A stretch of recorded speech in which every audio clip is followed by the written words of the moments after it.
Goeiemôre. Wat 'n wonderlike voorreg om weer eens saam met u tyd te spandeer in die woord van die Here. Ons kan nie saamkom in die kerk nie, maar ten minste kan ons hierdie voorreg hê om saam te kan kom oor die net en nog steeds met u die woord van die Here te deel. Ons boodskap vir oggend is getiteld Die hart van gebed het te doen met die hart. Die hart van gebed het te doen met die hart. En vir ons skriflesing wil ek hierdie kort, maar baie kragtige gedeelte lees in 1 Tessalonisense 5 vers 17. 1 Tessalonisense 5 vers 17 wat sê, bid sonder ophou. Bid sonder ophou. Weet ek lees so 'n tydjie terug, een van hierdie e-mails wat so op die internet sirkuleer, wat vertel van 'n sekere dorpie in Amerika, wat al die jare van sy bestaan nooit 'n kroeg of 'n bottelstoer gehad het nie. Nou, dit op sigself is 'n wonderwerk, want die meeste klein dorpies wat ek ken, bestaan basies uit 3 dinge uit, naamlik 'n kerk, 'n vulstasie en 'n bottelstoer. Maar hierdie dorpie het vir een of ander rede vir al die jare van sy bestaan nooit 'n kroeg of 'n bottelstoer gehad nie. Maar word vertel op 'n dag het 'n nuwe intrekker, 'n ou besigheidsman wat eintlik kom aftree het in hierdie dorpie kom bly. En tot sy skok ontdek hy, maar hierdie dorpie het nie eers 'n bottelstoer of 'n kroeg nie. Dadelik sien hy 'n besigheidskans, geleentheid raak. En hy doen aansoek om die dorp se eerste kroeg en bottelstoer te kan open by die munisipaliteit. Natuurlik is die mense in totale opstand, veral die Christen gemeenskapie is in totale rep en roer. Ek bedoel, dit is die een petisie na die ander, oor en weer gepraat en geskinder en optogte en allerhande dinge, maar ten spyte van alles, keer die munisipaliteit hierdie besigheidsman se versoek goed en binne 'n kort tyd open hy die dorp se eerste kroeg en bottelstoer. Maar 'n klompie Christene, vir hulle is dit toe net een te veel. En hulle besluit, kyk, ons kan nie hierdie ding net so ewig gelate aanvaar nie. En hulle kom toe saam om vir 7 dae te vas en te bid teen hierdie kroeg en bottelstoer in hulle dorpie. En jy sal dit nou nie glo nie, maar aan die einde van 7 dae, van hulle 7 dae van vas en gebed, steek daar 'n geweldige donderstorm op. En die weerlig is so erg, dat dit hierdie kroeg en bottelstoer raak slaan. En om nie net raak slaan nie, dit brand hierdie bottelstoer letterlik af tot in sy fondamente, heeltemal verpletter. Wow, prys die Here sal ons dalk sê, maar daar's toe net een groot probleem. Hierdie besigheidsman, wat teen hierdie tyd geweet het van hierdie groep Christene se gebedsaksie, maak toe 'n saak teen hulle, omdat hulle volgens hom verantwoordelik is dat sy kroeg en bottelstoer afgebrand het, en hy eis natuurlik skadevergoeding. Maar die Christene, die groep Christene en hulle beweer toe dat hulle egter niks met die weerlig te doen gehad het nie, en daarvolgens nie verantwoordelik gehou kan word nie. Die e-mail vertel ons egter nie die einde nie, maar dit vertel wel dat die regter in wie se hof die saak uiteindelik beland het, in sy openingsrede tot die volgende gevolgtrekking gekom het. Die regter het gesê, ek weet nie hoe hierdie saak gaan eindig nie, maar een ding staan soos 'n paal bo die water uit, en dit is, die kroegman glo in gebed, en die Christene nie. Wow, nee, die kroegman glo in gebed, maar die Christene nie. En die vraag kom onmiddellik by my op.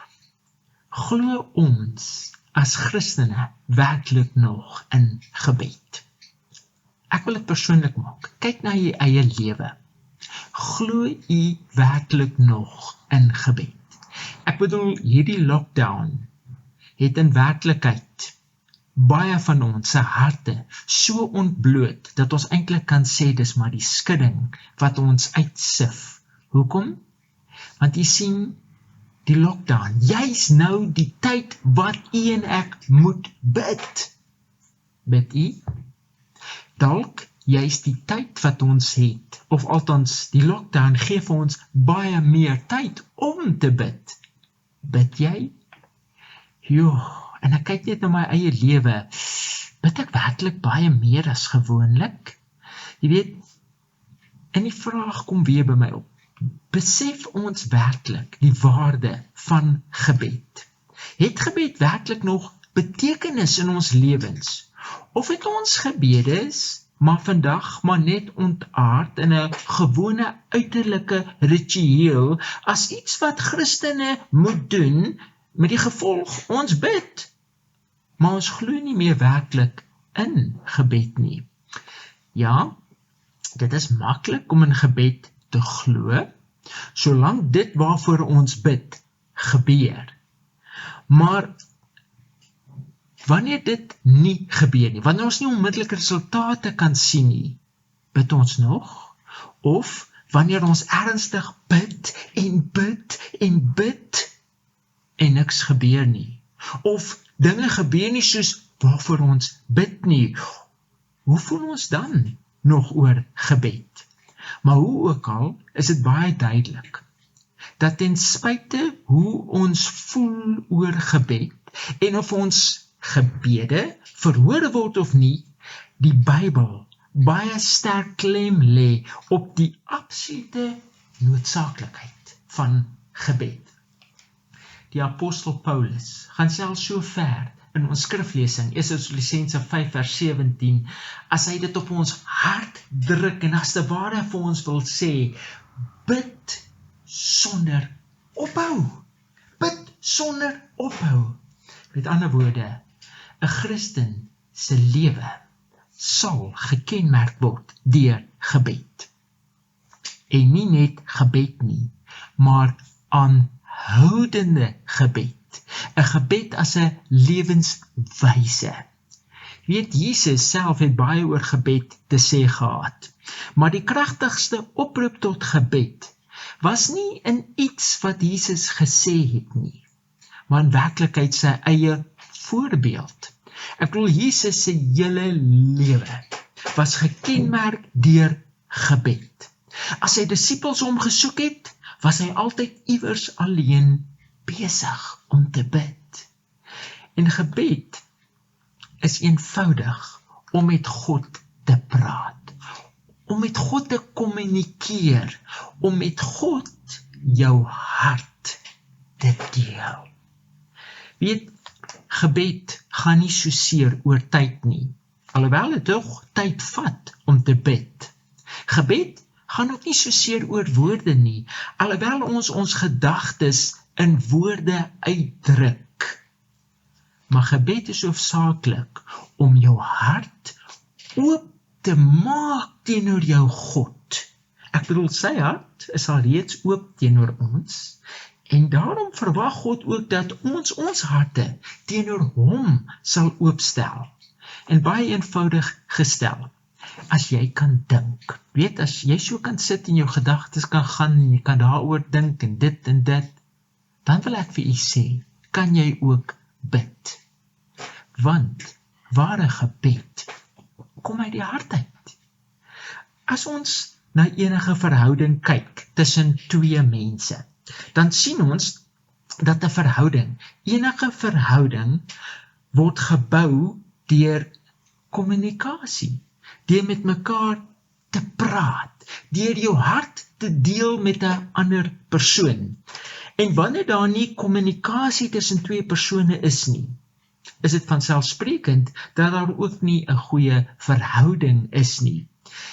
En die eerste tekens dat daar gewoonlik fout is in 'n verhouding, is wanneer egpare mekaar begin ignoreer en nie met mekaar praat nie. Jy weet, en vrouens is veral baie sensitief hieroor, want as ons mans partykeer net vir een of ander rede so bietjie eenkant raak, eenkant stil raak, sê hulle baie gou vir ons, wat is fout?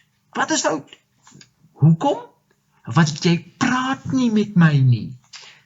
Want jy sien, kommunikasie is baie belangrik vir enige verhouding. En dit is hoekom God ook soveel klem lê op gebed. Want jy kan nie sê jy's 'n Christen, maar jy praat nooit met God nie. Kommunikasie bepaal menslike verhoudings. En net so bepaal dit ook ons verhouding met God. As ons na die lys kyk van gawes van die Gees in 1 Korintiërs 12, sien ons dat die Heilige Gees sekere dinge of gawes aan sekere mense gegee het of gee. Byvoorbeeld, vanaf vers 8 sê dit vir ons, want aan die een word deur die Gees 'n woord van wysheid gegee, in die ander 'n woord van kennis van deur dieselfde Gees, en aan 'n ander weer geloof deur dieselfde Gees, en aan 'n ander genadegawes van gesondmaking deur dieselfde Gees. En so gaan dit aan. En dan spring dit na vers 28 toe wat sê, en God het sommige in die gemeente gestel, in die eerste plek apostels, ten tweede profete, ten derde leraars, daarna kragte, daarna genadegawes van gesondmaking, helpers, regeringe, allerhande tale. Nou, dis baie interessant as ons na hierdie lys kyk. Is daar een baie belangrike gawe wat nie genoem word nie, naamlik die gawe van gebed. En die rede is eintlik baie eenvoudig. Jy sien, gebed is nie 'n gawe wat aan net 'n spesiale groepie mense gegee word nie. Nee, alles behalwe. Ons almal word deur die Heilige Gees bygestaan en ondersteun om te bid. Jy weet, ons word so maklik mislei om te dink dat God net na sekere mense se gebedes sal luister en dat net sekere mense werklik kan bid. Weet, baie keer kom mense na my toe en sê, leraar, jy moet asseblief vir my bid, want die Here sal nie luister as ek bid nie. En dan dink ek, wat is die verskil as jy bid en of ek bid? Sê vir my, luister God net na sekere mense as hulle bid en ander nie? Of het sekere mense se gebede nou meer gesag by God as my eenvoudige gebed? Of dra dit nou meer gesag as ek voor in die kerk bid of wanneer ek alleen in my kamer op my knieë bid? Dit is interessant.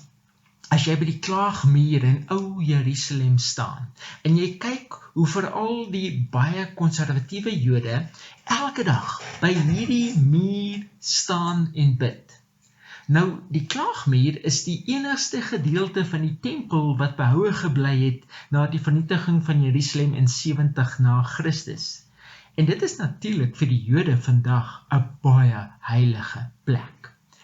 Nou wat dit interessant maak, is die feit dat hulle glo, dat wanneer jy by hierdie muur bid, dan dra jou gebede baie meer gesag, as wat jy by enige ander plek bid. Ek bedoel, Jode van reg oor die wêreld, baie keer met groot onkostes, kom na hierdie plek om te bid, hierdie muur, want hulle glo as jy hier bid, is jou kanse baie beter en jou gebede verhoor sal word. Hulle skryf selfs gebedjies op klein stukkies papiertjies, wat hulle dan tussen die skeertjies van hierdie muur so groot klippe indruk, omdat hulle glo dat deur dit te doen, God nou jou gebede sal verhoor. Is dit hoe gebed werk? Is dit hoe dit werk? Ek luister so 'n tyd gelede na sekere predikant, wat 'n groot ophef maak daaroor, dat as jy bid, dat jy nie jou hande so in gebed moet saamvou nie. Nee, sê hy, dis 'n heidense simbool van armoede en geestelike armoede. So jy kan nie jou hande so saamvou as jy God aanbid nie, maar die regte manier hoe jou hande moet vou volgens hom, is om jou handpalms bo so na voor uitgestrek te hou na bo in gebed. Hy sê dis die manier hoe jy moet bid.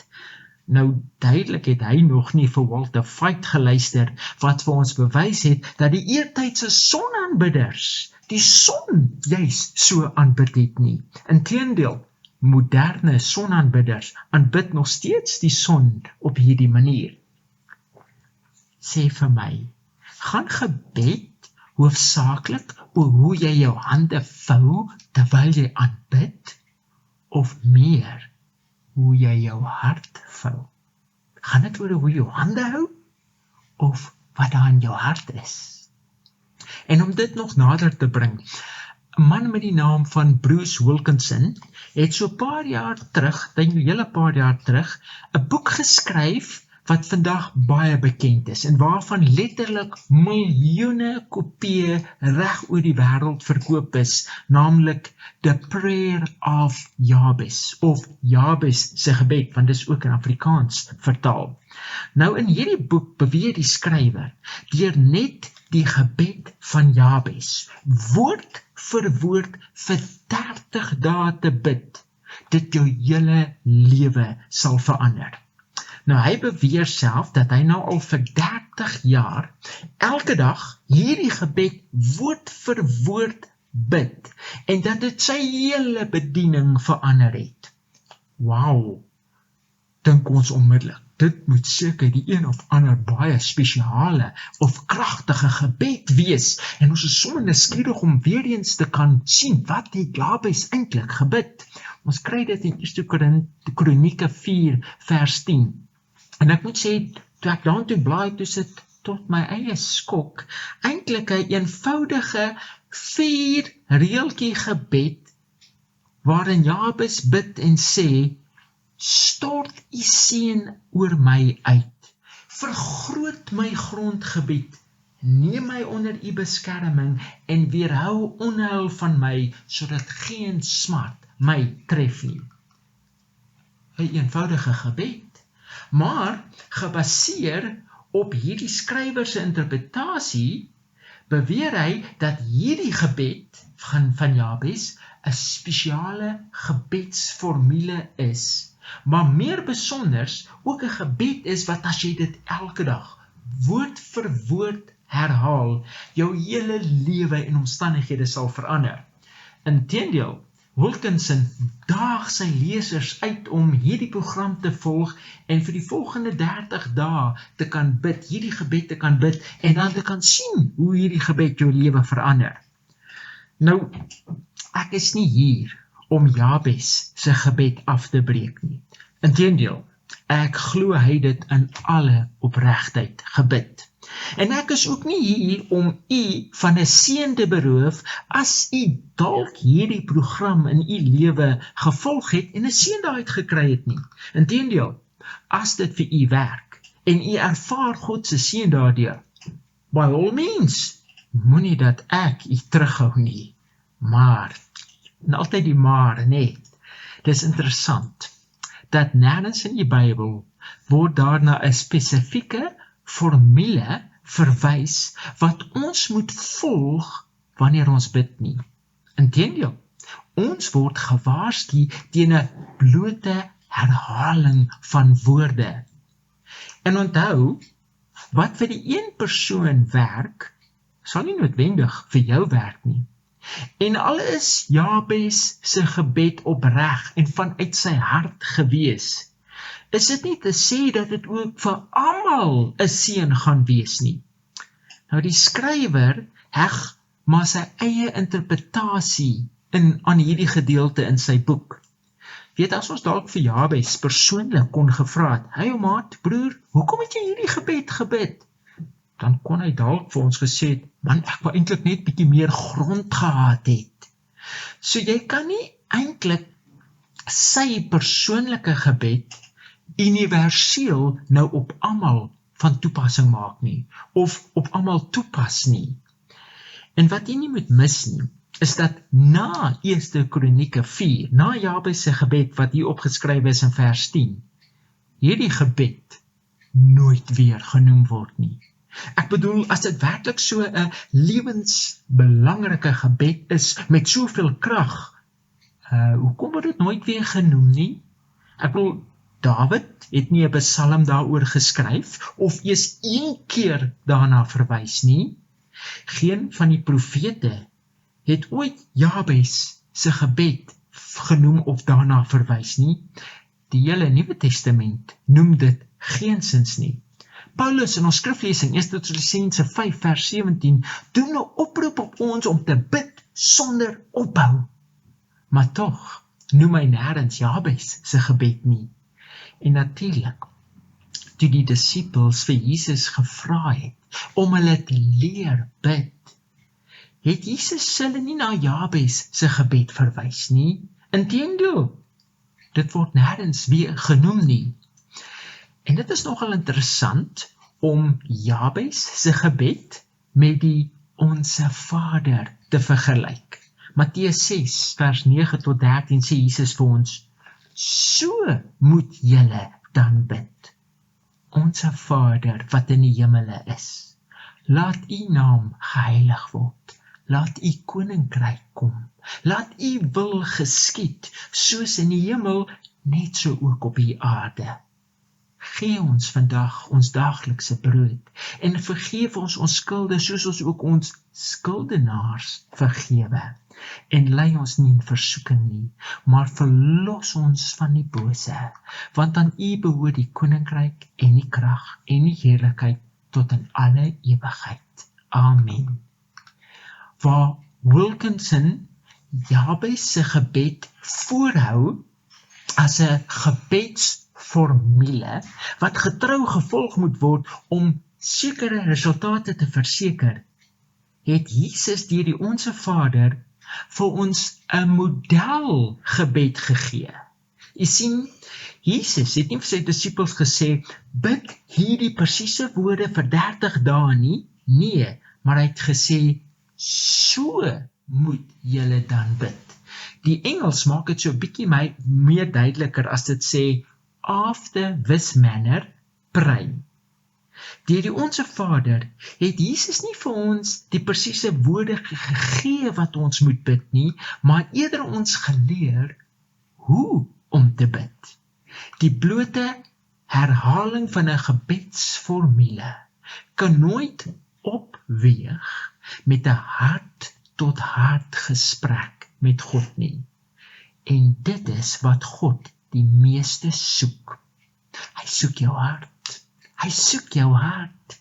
Jou woorde maak nie so seer vir hom saak nie. Die plek waar jy aanbid, maak nie vir hom saak nie. Hoe jy jou hande vou of hou wanneer jy aanbid, maak nie saak vir God nie. Jou klere drag, maak nie saak nie. Hoekom nie? Want jy sien, die hart van gebed, het alles te doen met jou hart. Met jou hart. Jy weet, ek kan onthou, toe ek nog jonk in die bediening was, en ek by mense gekom het, en hulle kindertjies, klein kindertjies het, wat op hierdie stadium gekom het, waar hulle nou net begin praat het. Jy weet hulle nou net praat, ek noem dit meer mompel, en dan kyk ek hier ouetjies in sy oë, dan mompel hy en sê, goed soos, bla bla bla, of nee, of dan kyk ek om so en sê, wat probeer jy nou vir my sê, het jy nou 'n ding in jou doek, of wat? Sê die ma, hy vra vir 'n bietjie water, dink ek, hoe weet die ma dit? Want dit wat ek gehoor het, hy mompel, het nie naaste by soos water geklink nie. Maar ek moet bieg, dis eers toe ek my eie kinders het, en ek hulle harte raak sien, dat ek ten minste in 'n mate begin verstaan het, wat hulle gesê het, alhoewel hulle dit nie kon uitspreek nie. Maar my vrou, sy was baie, baie beter as ek gewees. Want die kinders het nog net begin neel of mompel, of te skree, dan het sy al geweet, wat hulle wou hê. Nog voor, dat sy net geweet wat hulle wil hê. Hoekom? Jy sien, as 'n moeder, wat baie lief was vir haar kinders, het sy net geweet, want 'n ma het 'n baie beter instink, as ek dit so kan stel, om haar baba se hart raak te kan sien, en te kan verstaan. Jy sien, die oomblik as jy die hart raak sien, is woorde nie meer so belangrik nie. En ek wil vir u verseker, net so, sien God ook jou en my hart raak. En hy verstaan ten volle wat ons bedoel wanneer ons bid, al kan ons dit nie eers dalk in woorde uitdruk nie. En daarom wil God nie hê dat ons hom soos robots moet aanbid nie, maar met die hart. En wanneer jou hart eg tot God gerig is, sal jy altyd God se aangesig vind. Al kan jy hom nie sien nie. Jy sien, gebed gaan baie dieper as blote woorde, want dit het te doen met die hart. En daarom, vir enige gebed om eg te wees, het dit nodig om vanuit die hart te kom. En ek wil u verseker, dat God sal nooit 'n hart ignoreer wat in opregtheid tot hom kom nie. Of nog nader gestel, God sal nooit jou hart ignoreer wanneer jy in jou sondige opregtheid tot hom bid nie. O, mag ons bid. Mag u met God in kommunikasie en gebed tree, wat jou lewe met hom sal deel, want dis die gebed wat God soek. Kom ons buig saam die hoofde. Onse wonderlike Here Jesus, dankie dat u 'n God is wat ons harte soek, 'n God wat so smag na ons lewens, dat u die binneste van ons lewens ken en in belang stel. En dankie Jesus, dat u vir ons hierdie kanaal van gebed gegee het as 'n gawe, waar ons in kontak met u kan kom en ons harte met u kan deel. Dankie vir die voorbeeld wat u gestel het, toe u mens geword het op hierdie aarde, om te bid, sodat ons daai kan leer hoe noodsaaklik en hoe belangrik dit is, om ons harte elke dag en opreg met u te deel. O Jesus, mag u ons help om so te bid, dat ons so deel van u sal word, dat ons nooit van u geskei sal word nie, en dat ons veral in hierdie tye waarin ons leef, en die tyd het om te kan bid, dat ons nog soveel meer sal bid, met u sal praat, met u ons harte sal deel, en met u 'n verhouding sal opbou, wat nooit vernietig sal kan word nie. Ons gee ons in u hande, en ons bid dit in ons verlosser Jesus se kragtige naam. Amen. Mag Jesus u seën en styf vashou. Amen.